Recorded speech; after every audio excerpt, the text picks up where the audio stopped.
어느 부부가 있어요? 겉으로 보면 큰 문제가 없습니다. 아이도 있고 각자 일도 하고 밥도 같이 먹고 주말에는 가족끼리 나들이도 가거든요. 그런데 이 부부에게는 한 가지 이상한 패턴이 있어요. 돈 이야기만 나오면 꼭 싸웁니다. 사이가 나쁜 것도 아닌데 서로 싫어하는 것도 아닌데 유독 돈 앞에서만 두 사람이 완전히 다른 사람이 되는 거예요. 왜 그럴까요? 경제학에서는 가정을 하나의 작은 경제 시스템으로 봅니다. 돈은 그 안에서 단순한 교환 수단이 아니라 자원을 배분하는 권력으로 작동해요.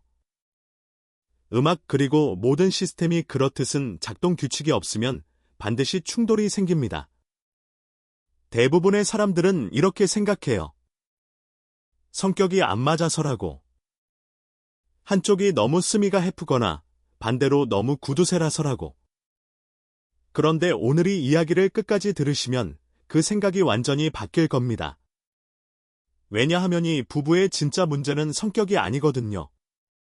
이 부부한테는 처음부터 없었던 것이 있어요.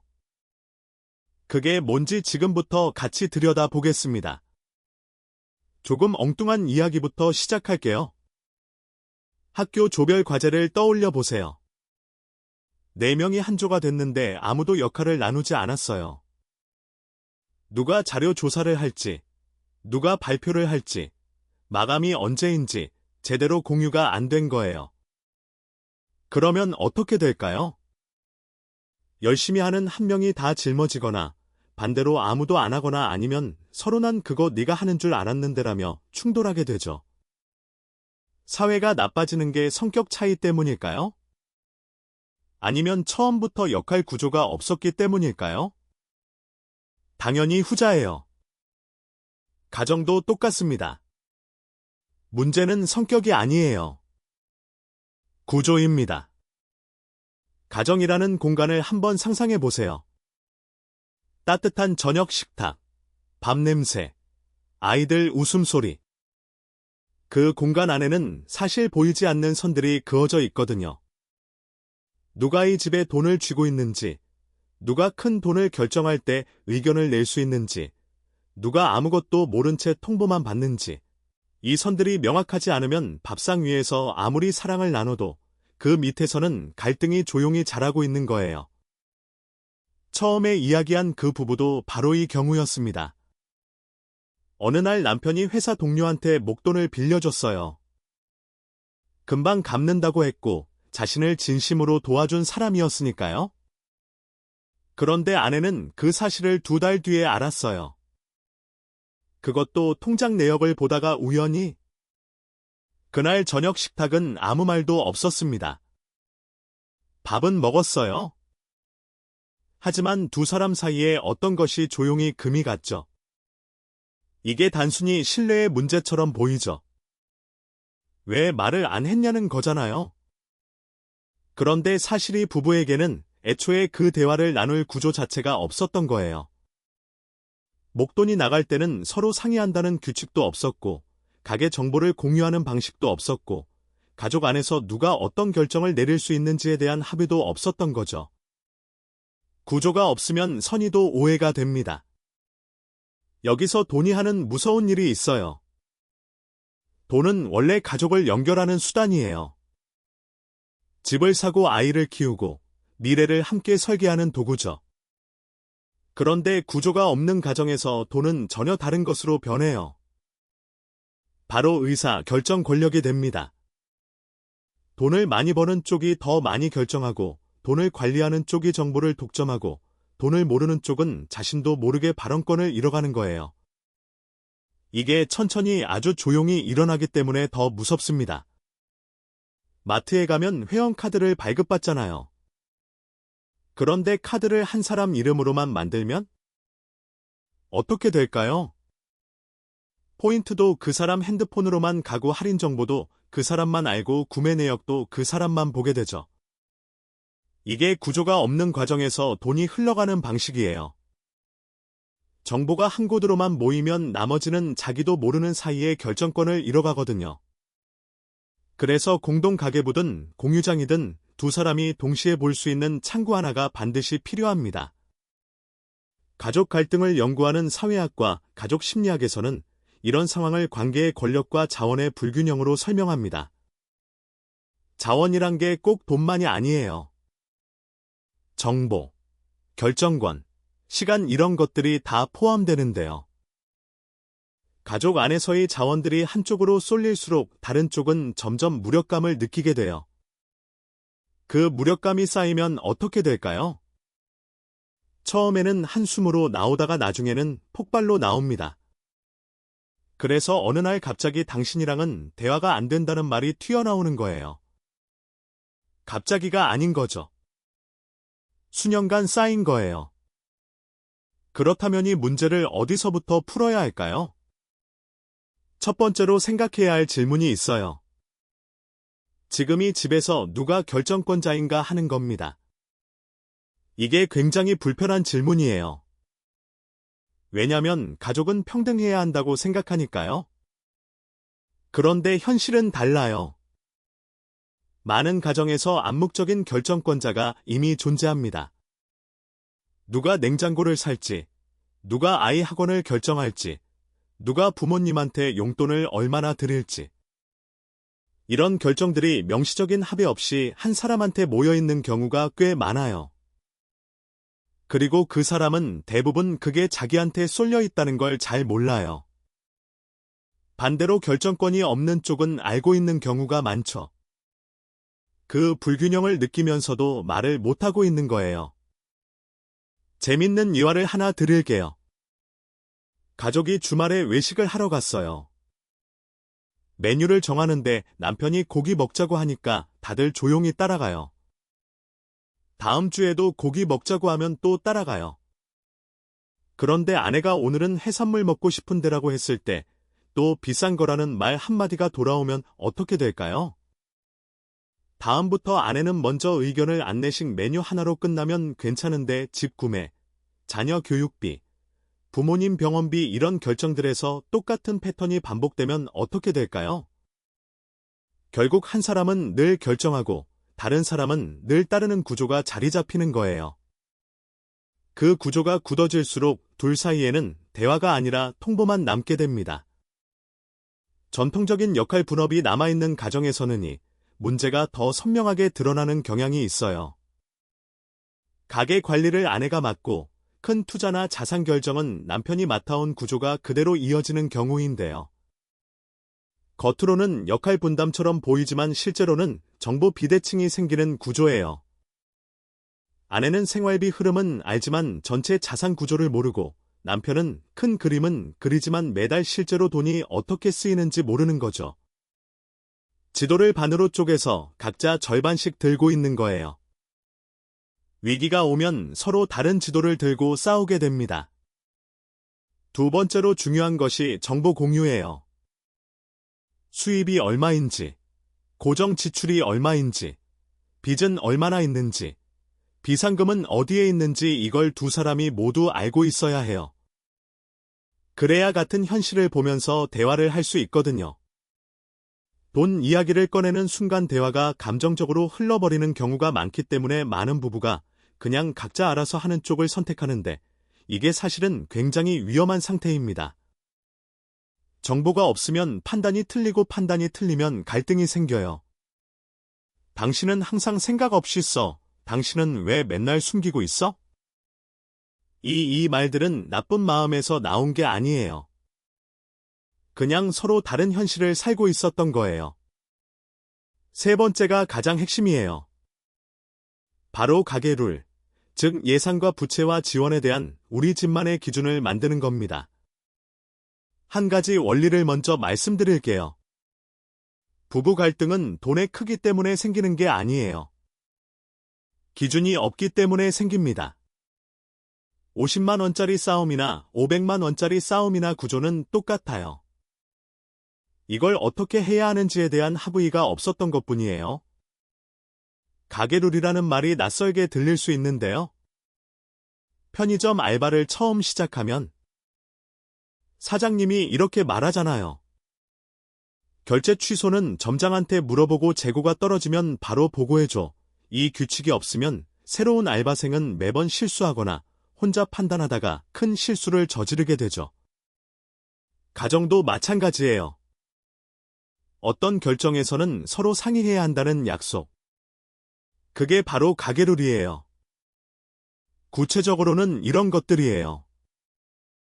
50만 원 이상의 지출은 미리 얘기하기. 가족이 아닌 제3자한테 돈을 빌려주거나 보증을 서는 건 반드시 함께 결정하기. 부모님이나 형제 자매한테 드리는 경제적 지원은 연간 한도를 정해두기. 룰이 없으면 결정이 있을 때마다 처음부터 협상을 해야 하거든요. 그리고 그 협상은 늘 감정을 타요. 지쳤을 때, 화가 났을 때, 돈 얘기가 나오면 그냥 싸움이 되는 거죠. 하지만 룰이 있으면 달라요. 우리 약속이 이거잖아 말 한마디가 감정 대신 구조로 대화를 이어가게 해줍니다. 여기서 잠깐 흔한 오해를 짚고 넘어가야 해요. 가계룰을 만들면 서로를 못 믿는 것처럼 느껴진다고 하는 분들이 꽤 많아요. 오히려 반대예요. 신뢰는 규칙이 없을 때 더 자주 깨지거든요. 규칙이 있어야 누가 선을 넘은 건지 알 수 있고, 그래야 사과도 용서도 가능해요. 규칙은 서로를 통제하는 장치가 아니라 서로를 보호하는 장치예요. 특히 양가 부모님이나 형제 자매한테 드리는 지원 문제는 정말 많은 가정에서 폭발 포인트가 됩니다. 그런데 이건 어느 쪽 가족이 더 나쁜 게 아니에요. 그냥 기준이 없었던 거예요. 연간 얼마까지를 양쪽에 균등하게 지원한다는 룰이 있었다면 그 대화는 훨씬 덜 감정적으로 풀렸을 겁니다. 이제 한 걸음 더 들어가 볼게요. 돈과 권력 사이의 심리적인 이야기입니다.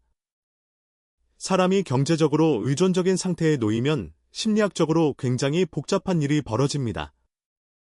자존감이 돈이랑 연결되기 시작하거든요. 전업으로 아이를 키우는 부모가 내가 돈을 안 버니까 내 의견은 별로 중요하지 않겠지라고 느끼기 시작하는 거예요. 이게 상대방이 실제로 그렇게 말하지 않았더라도 일어나요. 구조가 그렇게 느끼게 만들기 때문이에요. 기여도가 눈에 보이는 사람이 더 크게 말하고 눈에 안 보이는 사람은 점점 작아지는 거예요. 물론 집안일과 육가의 경제적 가치는 충분히 크지만 수치로 보이지 않으니까 스스로도 실감하기 어렵거든요. 반대로 돈을 버는 쪽은 내가 다 책임지고 있는데 왜 이게 내 맘대로 안 되냐는 감각이 자라날 수 있어요. 이 두 가지 감각이 충돌나면 어떻게 될까요? 돈 얘기 한번 꺼냈을 뿐인데 갑자기 서로의 존재 자체를 공격하는 싸움이 되는 거죠. 그래서 돈 대화가 어렵다는 건 사실 돈이 어려운 게 아니라 그 대화의 자존감과 권력과 역할이 모두 얽혀있기 때문이에요. 이걸 이해하면 싸울 때 왜 그렇게 감정이 격해지는지를 이해할 수 있어요. 그리고 그 구조를 바꾸지 않고서는 아무리 좋은 말을 해도 근본적인 게 해결이 안 된다는 것도요.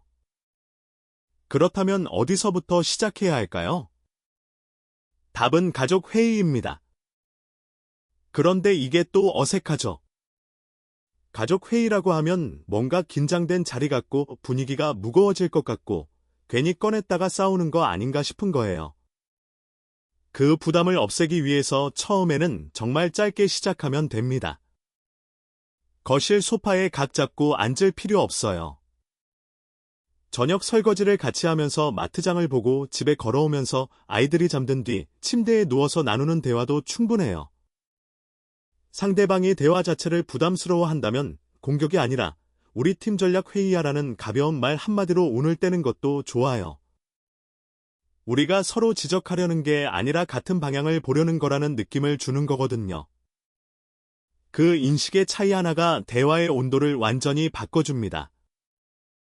여기 5문장짜리 가족 회의 템플릿을 드릴게요. 첫 번째로 꺼낼 말은 이겁니다.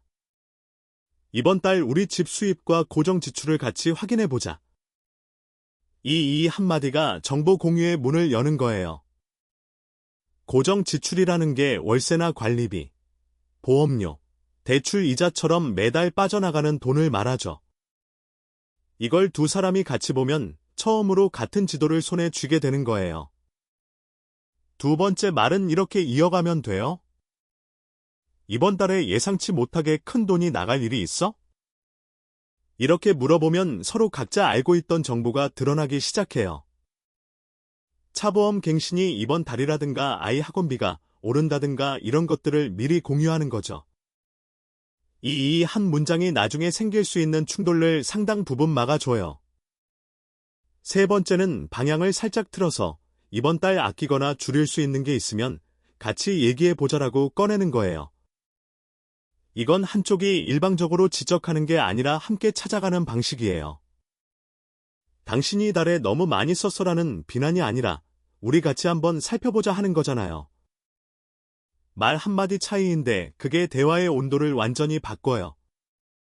네 번째 말이 어쩌면 가장 중요할 수도 있어요. 부모님이나 가족한테 드리는 부분에 대해서 우리 어떻게 하기로 했는지 다시 한번 맞춰볼까? 이 문장이 가장 자주 폭발하는 갈등 포인트를 선제적으로 막아줍니다.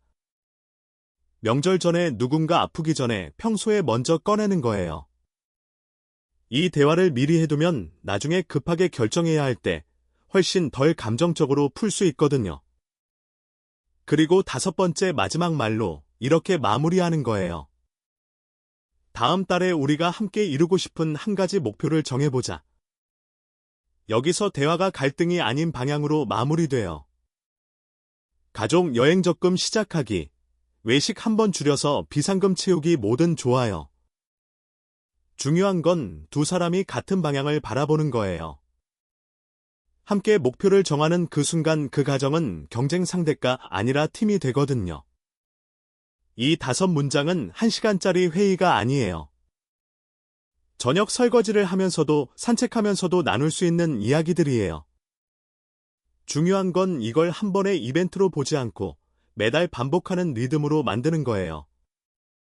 처음엔 어색해도 2번, 3번 하다 보면 그냥 우리 집의 월말 루틴이 됩니다. 그 리듬이 생기면 돈 이야기가 더 이상 폭발 직전의 지뢰밭이 아니라 그냥 우리가 함께 나누는 이야기 중 하나가 돼요. 다시 처음으로 돌아가 볼게요. 우리가 돈 때문에 싸운다고 생각할 때 그 속에 실제로 있는 건 뭘까요? 성격 차이가 아니에요. 구조의 부재예요.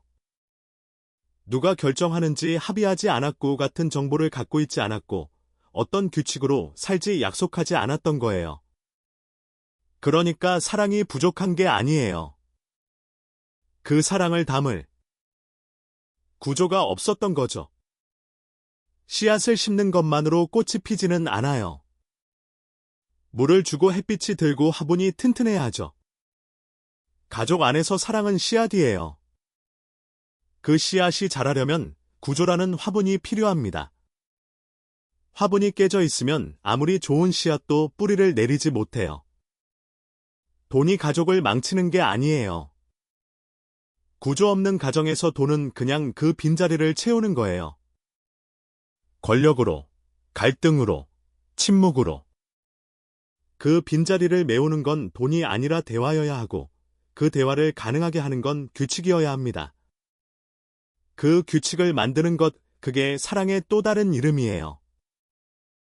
오늘 이 영상을 다 보셨다면 오늘 저녁 딱 한 가지만 해보세요. 배우자에게 이 내용을 전부 설명하지 않아도 됩니다. 설거지를 하면서 그냥 툭 던져보는 거예요. 우리 앞으로 딱 한 가지 룰만 정해보면 어떨까? 그 작은 질문 하나가 여러분 가정에 처음으로 생기는 구조의 시작입니다.